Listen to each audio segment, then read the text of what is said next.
2024 లేదా 25లో డిగ్రీ లేదా బీటెక్ చదివారా? సాఫ్ట్‌వేర్ జాబ్ కోసం ఎదురు చూస్తున్నారా? అయితే కోడ్ జ్ఞాన్ 100 డేస్ కోర్సులో చేరండి. జాబ్ సాధించండి. అలాగే రవీంద్రనాథ్ గారు, మీరు అంటే కరెంట్ ట్రెండ్ కూడా చాలా దగ్గర నుండి చూస్తున్నారు కాబట్టి అడుగుతున్నాను. కొంతమంది లివిన్‌లో ఉన్న తర్వాత, మా ఇంట్లో వాళ్ళకి తెలిసింది అని చెప్పి, లివిన్‌లో ఉన్న అమ్మాయితోటి కూడా తెలియనీయకుండా, వెంటనే వేరే వాళ్ళతోటి పెళ్ళికి ఓకే చేసేసుకుంటూ ఉంటారు. అంటే ఇంట్లో వాళ్ళకి తెలిసింది ఏమవుతుందో అని. అండ్ ఇక్కడ ఈ అమ్మాయికి నేను నో చెప్పడం, ఎన్ని రోజులు కలిసున్నాం కదా, ఈ అమ్మాయిని నేను నో చెప్తున్నాను అనేటువంటి విషయం తెలిస్తే, ఆ రిజెక్షన్‌ని ఫేస్ చేయలేదేమో అనుకున్న దాని కిందకి వెళ్ళిపోతుంది. But it's a cheat. చట్టాలు అటువంటి వాటికి ఏం చెప్తున్నాయి? నిజంగానే చాలామంది ఫేస్ చేస్తున్నటువంటి ఆడపిల్లలైతే బయట చెప్పుకోలేక సమాజంలో తిరుగుతున్నటువంటి వాళ్ళు చాలామంది ఉన్నారండి. ఏడుస్తారు కూడా. కరెక్ట్ అండి నాగరాజు గారు. మీరు చెప్పే ఏదైతే ఈ టాపిక్ ఉందో చాలా సున్నితమైన సమస్య. చాలామంది అమ్మాయిలు బయటికి చెప్పుకోలేక, తన పేరెంట్స్‌తో షేర్ చేసుకోలేక, ఫ్రెండ్స్‌తో చెప్పుకుంటూ లోపల లోపల కుమిలిపోతున్నటువంటి మహిళలు చాలామంది ఉంటారు. లివ్ ఇన్ రిలేషన్‌షిప్‌లో ఉంటారు. కాలేజీ కావచ్చు, లేకపోతే జాబ్ వర్క్ ప్లేస్‌లో కావచ్చు. ఏదో ఒక దగ్గరగా ఒక సాన్నిధ్యం ఏర్పడిన తర్వాత ఆయనతో పాటు లవ్ అనేటువంటి ఒక ట్రాక్‌లోకి వెళ్తారు. పెళ్లి చేసుకోలేదు గానీ, వారిద్దరి మధ్య ఒక సంఘీభావం ఉంది. భార్యాభర్తలుగా మేము మ్యారేజ్ చేసుకుంటాం. అతను పోస్ట్‌పోన్ చేస్తుంటాడు. మ్యారేజ్ ఫ్యూచర్‌లో చేసుకుంటాం కదా అన్నటువంటి ఒక కాన్సెప్ట్ తోటి వాళ్ళిద్దరూ కూడా లివ్ ఇన్ టుగెదర్‌తో కలిసి ఉంటారు. ఎందుకంటే ఉద్యోగరీత్యా ఇప్పుడు హైదరాబాద్ లాంటి టౌన్స్‌కి మైగ్రేట్ అయిపోతారు. పట్టణాలు, పల్లెల్లో ఉన్న చాలామంది అమ్మాయిలు కూడా. ఇక్కడ హాస్టల్స్‌లో ఉండడం, లేకపోతే వేరే పీజీ అకామిడేషన్‌లో ఉండడం ఉంటూ కూడా, ఒక అబ్బాయితో కాస్త సన్నిహితంగా ఉంటూ కూడా, వాళ్ళు ఫ్యూచర్‌లో మ్యారేజ్ చేసుకుంటాం కదా అన్నటువంటి కాన్సెప్ట్‌తో ఒక అబ్బాయికి దగ్గరగా చేరుకవుతారు.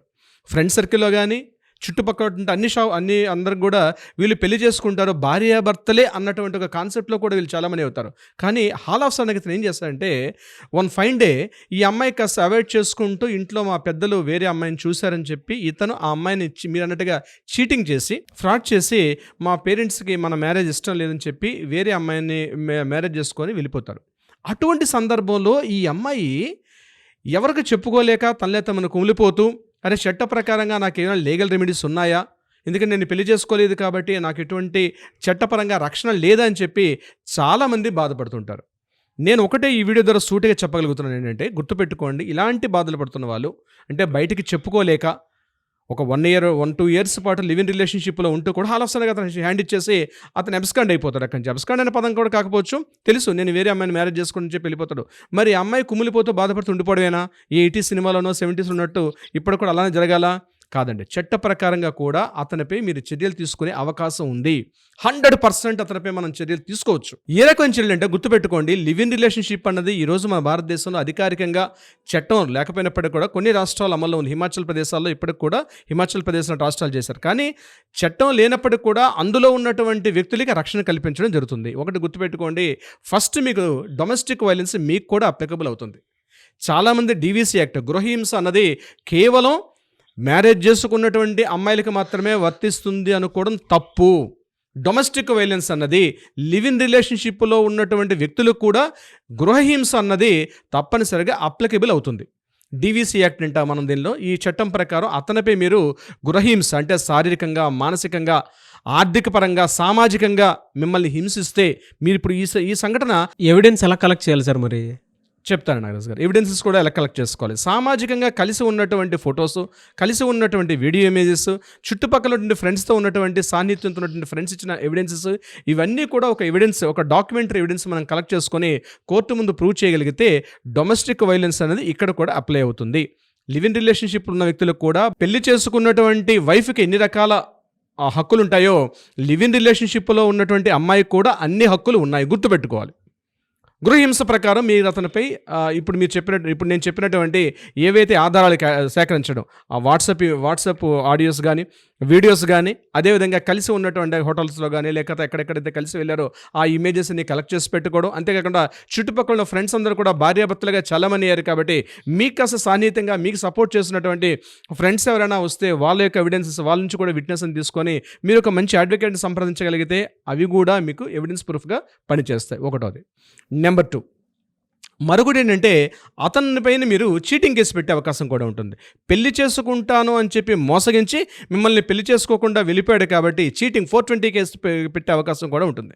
కొన్ని సందర్భాల్లో పెళ్లి చేసుకుంటారన్న మాట ఇచ్చి మీ దగ్గర నుంచి ఏదైనా ఆర్థిక పరంగా ఫినాన్షియల్గా ఒక 5 లక్షలు 10 లక్షలు ఎంత అమౌంట్ తీసుకొని, నా దగ్గర కూడా చాలా కేసులు వస్తుంటాయి ఈ మధ్య చూస్తున్నాను. అంటే పెళ్లి చేసుకుంటా అని చెప్పి కారు కొంటున్నా కొంత ఈఎంఐలు సపోర్ట్ చేయమని చెప్పి కొంత డౌన్ పేమెంట్ చేయించుకోవడం, ఆ పేరెంట్స్తో మాట్లాడితే అంటే అమ్మాయి యొక్క పేరెంట్స్తో మాట్లాడి కొంత సపోర్ట్ చేయడం, అంటే అతనికి కొంత ఫైనాన్షియల్ సపోర్ట్ చేసి వన్ ఫైన్ డే హ్యాండ్ ఇచ్చేసి వెళ్ళిపోతే అది కూడా చీటింగ్ కిందకు వస్తుంది. ఎస్పెషల్లీ ఈ ఎవిడెన్సెస్ అన్నీ కూడా గ్యాదర్ చేసి పెట్టుకోవాలి. తన అకౌంట్ నుంచి ఏ అకౌంట్లో అమౌంట్ ట్రాన్స్ఫర్ అయింది, ఎలా ట్రాన్స్ఫర్ అయింది, ఈ స్టేట్మెంట్స్ అన్నీ కూడా మీకు ఎవిడెన్స్ కేటగిరీ కింద ఇవన్నీ కూడా యూజ్ అవుతుంది. మరొకటి మెయింటెనెన్స్. ఎగ్జాక్ట్లీ అతను కానీ పెళ్లి చేసుకున్నట్టయితే, అతను పెళ్లి చేసుకుంటే అయితే మీరు కూడా లివ్ ఇన్ రిలేషన్షిప్ ఉన్నారు కాబట్టి అతని దగ్గర నుంచి మీకు జాబ్ లేకపోయింది, మీకు సరైన ఫుడ్, షెల్టర్, క్లాత్ ఇట్లాంటి ప్రైమరీ నీడ్స్ మీరు ఇబ్బంది పడుతూ ఉంటే అతని నుంచి మీరు మెయింటెనెన్స్ అడిగే హక్కు కూడా ఉంది. ఇది వెరీ ఇంపార్టెంట్. చాలా మందికి తెలియని విషయం. మెయింటెనెన్స్ అడగొచ్చా? అవునండి. లివ్ ఇన్ రిలేషన్షిప్లో ఉండి మిమ్మల్ని హ్యాండ్ ఇచ్చి మిమ్మల్ని అతను చీటింగ్ చేసి వెళ్ళిపోతే అతని పైన మీరు మెయింటెనెన్స్ కేసు ఫైల్ చేసుకునే హక్కు కూడా ఉంది. ఇది చాలా ఇంపార్టెంట్. మరొకటి వీటన్నిటికన్నా ముఖ్యంగా ఏంటంటే మీతో సాన్నిహిత్యంగా దగ్గరగా ఉన్నటువంటి ఏదైతే ఎవిడెన్సెస్ కానీ మీరు గ్యాదర్ చేసుకోగలిగితే అవన్నీ కూడా మీరు కోర్టుకి కానీ సబ్మిట్ చేయగలిగితే వాళ్ళు పెళ్లి చేసుకున్నటువంటి ఏదైతే మ్యారేజ్ చేసుకున్నారో ఆ మ్యారేజ్ను కూడా రద్దుపరిచే హక్కు కూడా మీకుంది. దాన్ని అనల్మెంట్ మ్యారేజ్ అంటారు. అంటే అతను వేరే అమ్మాయిని పెళ్లి చేసుకుంటే ఆ ఎవిడెన్స్ మీరు కోర్టులో చేస్తే అతను చేసుకున్నటువంటి మ్యారేజ్ని కూడా రద్దుపరుచుకునే హక్కు కూడా మీకుంది. సో చాలా కేటగిరీస్ వస్తుంది నాగరాజ్ గారు. ఇప్పుడు నేను చెప్పే 4 పాయింట్స్ అనేది చాలా కీ పాయింట్స్. ఒకటి, మీరు అతనితో మెయింటెనెన్స్ అడిగే హక్కు ఉంది, అతనిపై డొమెస్టిక్ వైలెన్స్ పెట్టే హక్కు ఉంది, అది కాకుండా మూడోది చీటింగ్ కేసు పెట్టే అవకాశం ఉంటుంది, నాలుగోది అనల్మెంట్ మ్యారేజ్ అంటారు, అంటే ఆ మ్యారేజ్ని రద్దుపరిచే హక్కు కూడా మీకు ఉంటుంది. బట్ ప్రాపర్ ఎవిడెన్సెస్ అనేవి మాత్రం ప్రాపర్గా మనం కలెక్ట్ చేసి పెట్టాలి. అంటే లివ్ ఇన్ రిలేషన్షిప్లో ఉన్న అమ్మాయికి కూడా హక్కులు ఉన్నాయి. మారుతున్నటువంటి కాల పరిస్థితుల ప్రకారం మన చట్టాల్లో కూడా చిన్న చిన్న మార్పులు వస్తున్నాయి. అందులో లివ్ ఇన్ రిలేషన్షిప్ కూడా ఒకటి. మీతో సాన్నిధ్యంగా తిరిగి, మీతో సాన్నిధ్యంగా పబ్బులు, హోటల్స్, షాపులు అన్నీ తిరిగి షాపింగ్ చేసి ఫ్రెండ్స్ అందరిలో మీరు భార్యాభర్తలుగా చలామణి అయిన తర్వాత వన్ ఫైన్ డే మీకు హ్యాండ్ ఇచ్చేసి కానీ అబ్బాయి వెళ్ళిపోతే మీరు బాధపడాల్సిన అవసరం లేదు. చట్టాలు ఇప్పుడు కూడా మీ వైపే ఉన్నాయి. మహిళా మనులకి మరీ మరీ చెప్తున్నాను నాగరాజ్ గారు. వాడు చాలామందికి ఒక వెసులుబాటు ఉంది అనేటువంటి విషయాన్ని గుర్తు చేసినట్టుందండి. Thank you so much Alagar Ravindranath గారు. Thank you so much Nagaraj గారు.